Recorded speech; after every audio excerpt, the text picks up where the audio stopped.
Di sebelah kanan saya ada Alfat Fatir. Dia sudah berkontrak sama kita beberapa hari yang lalu, mungkin tahun lalu. Durasi kontraknya juga 3 tahun.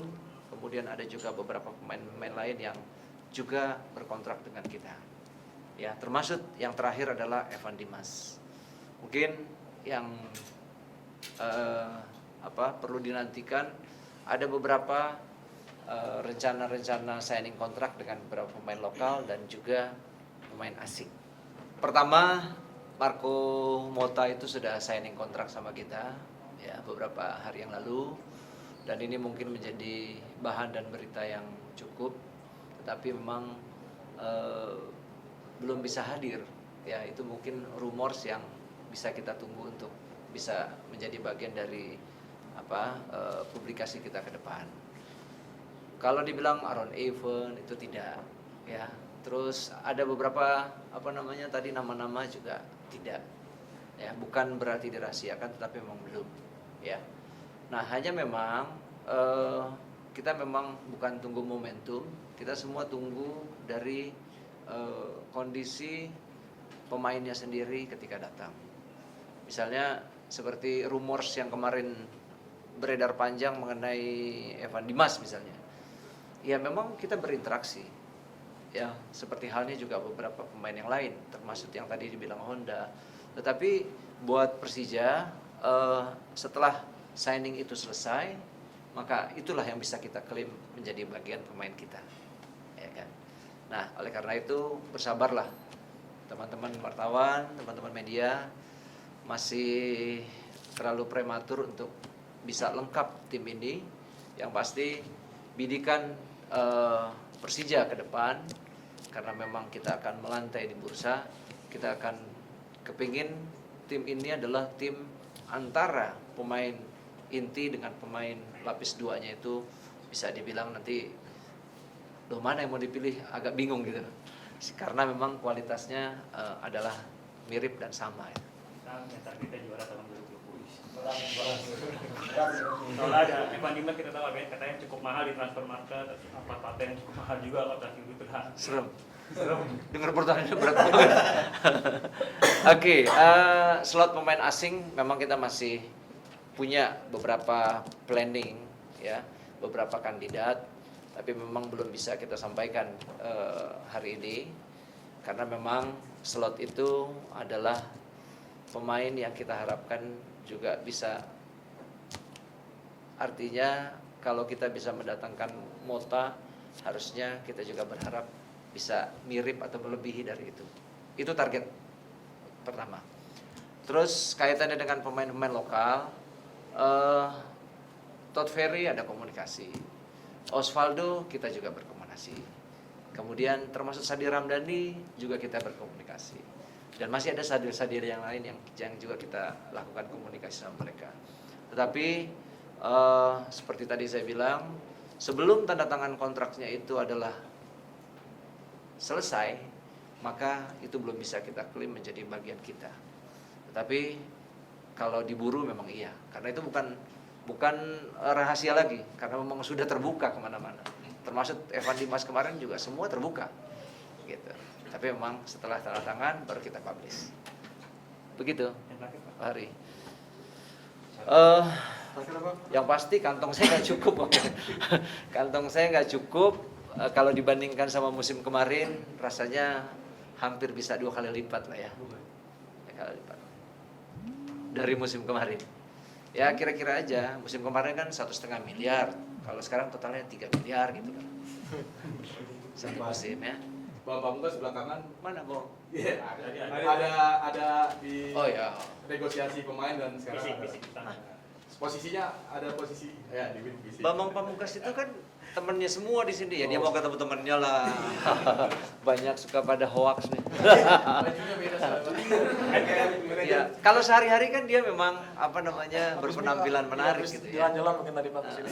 Iya, jalan. Langsung ke Yang kemarin juga udah ada Pak. Iya, dia sahabat kental saya, jadi kemanapun saya ada, dia ada gitu. Ya, oke. Saya kasih backgroundnya dulu, bagaimana memilih pelatih supaya semuanya clear. Proses signing kontrak terhadap Sergio Varias ini bukan seminggu 2 minggu, itu memakan waktu hampir 3 minggu bahkan 1 bulan, ya. Enggak 1 bulan, 3 minggu, ya. Tetapi memang itu baru wacana. Nah, ketika kita berkomunikasi kepada calon-calon pelatih, memang poin utama yang menjadi penekanan sama kita, coba saya tertarik sama Anda, kira-kira komunikasinya. Coba lihatlah pemain kita, beberapa pertandingan itu lihat seperti apa. Kamu catat nomornya dan sebagainya. Itu komunikasi yang kita bangun terhadap calon-calon pelatih. Nah, calon pelatih itu memang nggak melebar kemana-mana, teman-teman. Calon pelatih yang kita bidik itu semua adalah Brazil. Pertanyaannya, kenapa Brazil? Ya, berkaca dari juara-juara Indonesia di Liga Indonesia ini, hampir rata-rata pelatih Brazil yang sukses.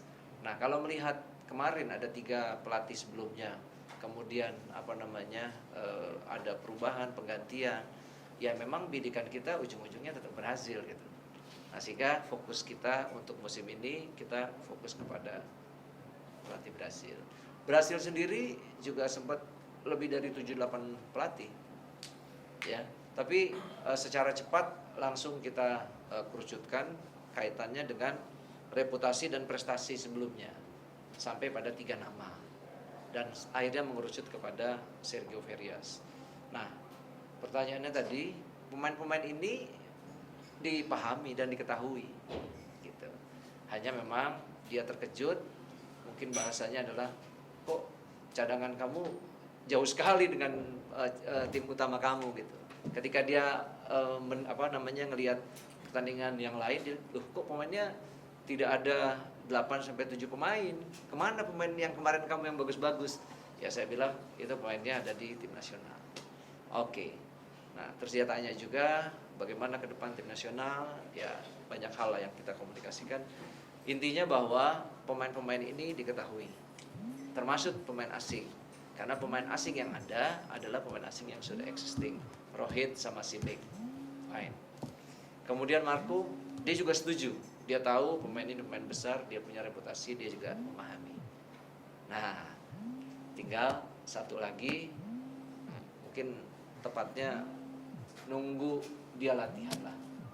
Satu lagi rasanya nunggu latihan. Tapi saya sudah sampaikan juga ada kandidat-kandidat yang menurut pandangan coach bagaimana. Oke, dari 3 atau 4 calon, salah satunya yang juga disampaikan oleh beliau, ya dia setuju itu. Mana yang, tapi semua sama.